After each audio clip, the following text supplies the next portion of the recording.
I'm a walking money machine. All I see is green. In the land of milk and honey. Everywhere I turn is money, money, money. Good afternoon, everybody. This your girl, Joyce I am strong, and I am here to walk you through how to read a LES, right? So first, if you all go to quick links, you can type it in here in Google. You click on quick links. It'll take you to this page. You're going to scroll down. You're going to click on my pay, continue. You're going to log in, scroll down, and you're going to click I agree to the terms. Then this brings you to your my pay page.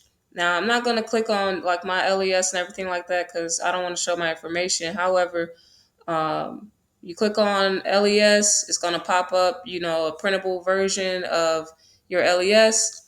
And 7 days before the payday, you're able to view your LES. Now, when the 15th of the month hits, you won't be able to view the entire thing, but toward the end of the month, you'll be able to print and you'll see the entire month's worth of deductions, allotments, and earnings and things of that nature. So I always encourage my sailors at the end of every month, print out your LES, compare it to the previous month, make sure the numbers align, make sure nothing's changed, nothing's out of the norm. Taxes do fluctuate, but you shouldn't see any you know, massive $500 to $1,000 worth of earnings that is just coming out of nowhere. If there was no clothing allowance or anything like that, you should be asking these questions to the disbursing office, like, "Hey, can you explain what this change was? Maybe it was a mistake." The TSP, right? So you could click on this right here, and it'll pull up how much of your basic pay or base pay rather is going to your TSP. You could do 3%, 5%, 7%, however much you feel comfortable with your budget. I always recommend, especially after you're 2 years in, to do at least 5% because the Navy matches 5%. So that's just free money being added to your retirement plan. And if you think this is a waste of time or that you don't want to invest into your future, I would advise you to think again because, things change, life changes. You may think you're going to get out in 4 years, 6 years, and then a life occurrence happen, like you have a kid or just something happens to where you're now like, oh, I'm going to stay in. And now you're going to regret having wasted 4 years of potential savings because you decided not to even do 3% of investing into your future. This website, right? I just type in DFAST military pay chart. I click on it, and then it gives me this wealth of information on what I'm supposed to be looking at. So I'm looking at pay tables, and then it looks like the most recent one is here. So I'm going to click there, and then it tells me if I'm an E1 with 2 years or less being into the military, this is how much my base pay should be. This is what I'm looking at, $2,017, and so on. This is very self-explanatory. And then there should be something down here where it talks about dependents, and it doesn't. So I'm going to just go back here and play around with the website for y'all just a little bit. Y'all can see basic allowance for substance. Okay. Looks like it's obviously gone up over the years. Boom. Let me go back. If you continue to go through these links, y'all can read them, right? Standard initial clothing allowance. So this is what you would get probably while you're in boot camp or fresh out of boot camp. Um, and then it breaks it down from Navy, Air, and Marine. You get your career CPay. You click on that. You say, okay, I got 1 year or less. This is how much I'm making over a year. This is how much I'm making 2 year, 3 years. So it's just going to continue to go up as you stay into the Navy or whatever branch you're in. So again, if you notice a change, you'll be like, oh, I went from $63 to $100. You'll be like, oh, that makes sense. I'm 2 years in. Boom. But this website right here is a wealth of knowledge of information on your pay. So before you say, hey, I'm going to go talk to this person office, hey, why don't you take some time out, do some research yourself? You can go on here. You can click on understanding your pay, for example. You can click on active duty pay. Uh, you could probably understand more about pay deductions. And then it even has like a TSP for military. Okay. I'm going to save that one for another topic to talk about on another day. But here it is. This is how you verify how much you're getting paid. Department of Defense Travel. All right. So you're going to go to the Defense Travel Management Office, the homepage. You're going to go to allowances, and then you're going to go to basic allowance for housing. And you're going to click on rate lookup. From here, you can type in whatever zip code. So before, I lived in Glenview, Illinois, and I was just in E4. And this is how much I was getting paid with dependents. So this is a quick and easy. This is a great resource. It's a reliable resource as opposed to the other one I mentioned. Um, so here in California, Chula Vista, 01. Okay, with dependents. Let me do one more. Same thing, Chula Vista. We'll do an E2. Okay, with dependents, without. So if you're interested in knowing what you should be getting for your monthly allowance, this is the website to go to. And again, it's a wealth of knowledge here. You can look up, TLA, overseas housing allowance, OHA. Y'all see the number raised when you got dependents, but I'm not encouraging or advocating for you to go and get married to somebody you just met or only been together for 2 and 3 months. I'm not encouraging you to go out and have a bunch of kids with somebody you just met. All right. You joined the Navy. I don't know why you joined, but you did not join to put yourself in a worse situation by getting into a relationship with somebody and then y'all do this for the money and then you wind up getting a divorce a month or two after. All right. Figure out who that person is, get to know them on a friend level, start off real slow. If you really like the person, you fall in love with them, and then time will tell all. Y'all can move on from there. But I do not advocate for people to get married so quickly, being in the Navy just for the money. So I just want to make that very clear. How to read LES statements. So I pulled up a couple LES examples right off the internet. Somebody name popped up, but oh well, this is what came up on the internet. So y'all got all these different options. You got entitlements, deductions, allotments, summary. You got a bunch of boxes in here talking about like taxes and traditional Roth, your retirement plans, and then at the very bottom you got your remarks section. I think this one is the most complete, and then we'll go from there. All right, so on that DFAST website, I almost forgot. There's one more thing on there. You have understanding your pay. So if you click on here,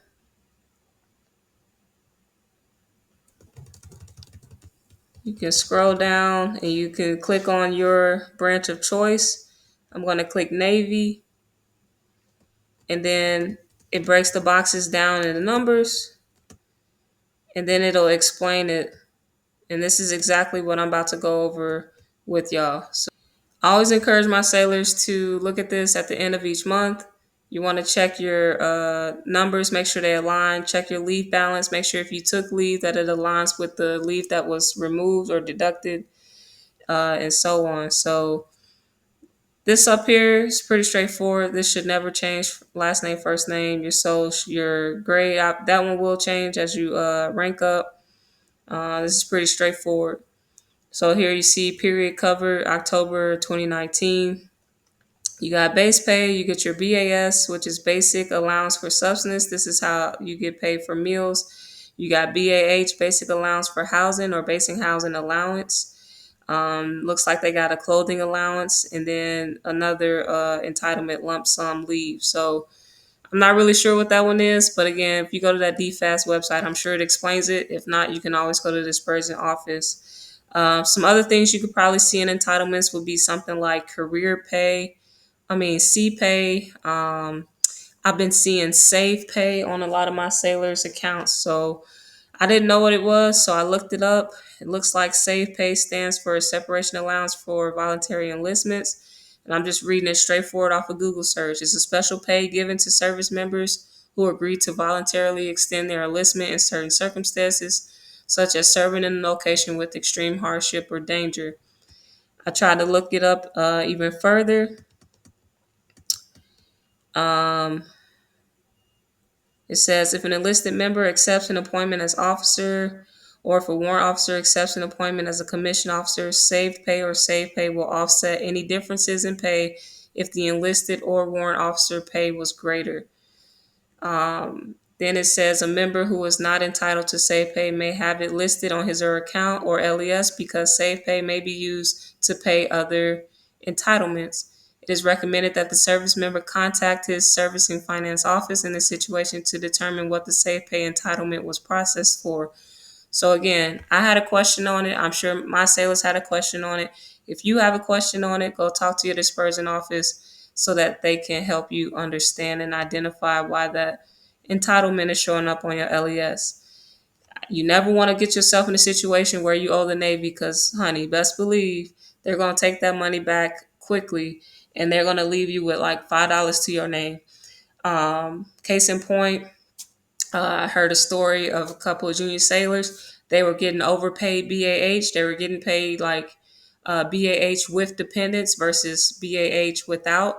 And so what happened was this happened over a long period of time, and now they owe the Navy thousands of dollars. I'm talking like that is unacceptable. That's shame on the sailor, but also shame on the chain of command for not taking the time to do this type of training. So that right there, that story, that didn't provoke me to do this type of training. It was already on my heart and mind to do this, but it definitely gave me the incentive to now make this a YouTube video because it's probably a bunch of sailors out there that's getting overpaid. And yes, extra money and it's fun and games at the time, but when that stuff come back to bite you in the butt, you're gonna be stuck. You're gonna be experiencing this financial crisis and it's going to suck. So I'm here to help. And that's why I'm doing this training. So moving on to deductions, federal taxes, you got the FICA, Social Security, FICA Medicare, SGLI, that's going to be your life insurance. And then looks like he's got separation pay, and then SGLI for family and spouse. So he's got insurance. This AFRH is like Armed Forces something. AFRH, LES, maybe. Armed Forces Retirement Home. So that, again, something that I don't really know much about, but it's 50 cents being taken out each time. And then when you go over here, say cool total entitlements is $3,009.02. It matches total entitlements here. Total deductions matches here. And then he doesn't have any allotments coming out. So this is kind of funny. His net amount is 98 cents. And I don't know what the CR forward is, but it's aligning with his net amount. And then his end of month pay looks like he didn't get anything at the end of this month. So maybe this is a sailor, yeah, separation pay. Maybe this is a sailor who's getting out. He's gotten a lump sum leave. Maybe he had a bunch of leave days and he's just getting one lump sum for what have you. But a couple things to point out with this base pay too is, for example, I've never known an E4 to get $162 for base pay. So again, something to ask a question about. Like, hey, my pay was off this month. Can you explain why? The next thing is a lot of misconception. this base pay is divided by 2. So if my base pay is $3,000, I'm going to get 1,500 of that $3,000 in the beginning of the month. So this right here to say total amount forward. I'm just reading straight off that script that I showed y'all on the DFAST. That is the amount of all unpaid pay and allowances due from the prior LES. Total entitlements is what we said, everything that was from this box over here. Total entitlements. Total deductions, that's what this is. It aligns with this box. Total allotments, it's the figure from this one right here, but he didn't have any. Allotments is basically, let's say you pay dental each month. You can opt for that dental bill to come straight from your check. So it's like a bill being paid straight from your check, and it'll be right here. And then net amount, obviously, that's the number everybody care most about. That's the money, the number you're going to see in your bank account when it's payday. And then for CR forward, that's the dollar value of all unpaid pay and allowances due to reflect on the next LES as the amount forward. And then end of month pay, EOM pay, that's what you get at the end of the month, straightforward. And in the middle of the month, or vice, like I'm gonna get $1,500 in the middle of the month, and then $1,500 at the end of the month. So you're not gonna get the 3,000 twice. It's divided by 2. DMs, it says DMs stands for date initially entered the military service. This date is used solely to indicate which retirement plan a member is under. For those members with the DM's date prior to September 8th, 1980, they are under the final pay retirement plan. And then for those members with the DM's date of September 8th, 1980 through July 31st, 1986, they are under a high 3. And then it just explains furthermore what retirement plan you're in. Um, Moving on to leave. The BF stands for brought forward leave balance. Balance may be at the beginning of the fiscal year, or when active duty began, or the day after the member was paid lump sum leave, LSL. Earn, that's what you earned for that month. It increases 2.5 days each month. Used, simple. If you use leave, that number should reflect how many days you used. And then the CR BAL, that's the amount, the current leave balance that you have by the end of whatever month is showing right there. So you could have a negative number here. Some people do, and that's just something to be mindful of. If you're looking to take leave soon, you can't go to your chain of command asking to take leave when you got a negative balance.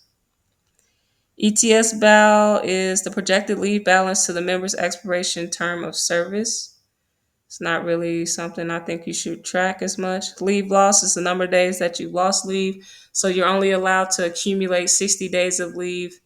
And then if you don't use the 60 days, so if you don't take leave for 2 years, you're basically going to lose that leave. And then leave paid, the number of days of leave paid to date. Use or lose, the projected number of days of leave that will be lost if not taken in the current fiscal year on a monthly basis. The number of days of leave in this block will decrease with any leave usage. All right. And then it talks about wage period, the wage year to date, if you're married or single, blah, blah, blah. This stuff to me, I don't think is entirely important, but utilizing the DFAST, what I showed you, if you want to do crunch more numbers for whatever reason regarding taxes, you're free to do that. For BAQ, this is like the basic allowance for quarters being paid. So after you get past the taxes and stuff, you'll get to your TSP, right? So you're looking at base pay rate. This should be a number like like I was explaining earlier in the video, 3%, 5%, whatever you put on your My Pay page through the quick links. You can opt to change it anytime on the My Pay page. So it'll say, let's say it says 5%, and your base pay is 1,000. So you'd have $50 coming out of on the deduction side, and it'll say TSP $50. And then it'll show like how much you've accumulated over the course of since you started at that pay rate. Once you get to the end, you'll see like the box. It's got all these it's got like two paragraphs. It says remarks. It's going to talk to you about what SGLI you opted for, how much you're getting, how much your family would get if you was to pass away, how much you would get if somebody in your family passes away. It'll talk about things that changed, like was your BAH zip code changed? Did you cure leave? Um, what else? It'll tell you stuff that you may or may not need to do, or just simply be aware of, how you can change TSP, how you can make changes to your account. So I think it's important to look at it so you can at least know what's going on with your account. If a password changed and you didn't know nothing about it, it'll tell you that your password changed. So please, guys, look this over. This is your life. This is your money. This is your financial responsibility at the end of the day. It's not really your chain of command that's supposed to help you and guide your hand with financial freedom. It's on you to take control of your money and take the time to understand what's going on with your money. So with that being said, if this video helped you, please give it a thumbs up, give a comment. Let me know what helped you, or what was something you learned that you didn't know before. You can also feel free to share this if you think it's going to help other sailors. And then last but not least, hit the subscribe button if you think I can add value to your military career, or just add value to your life, period, with the stuff you see on my YouTube channel. Thanks. It's always been a pleasure to help. Y'all continue to be great out there. Peace.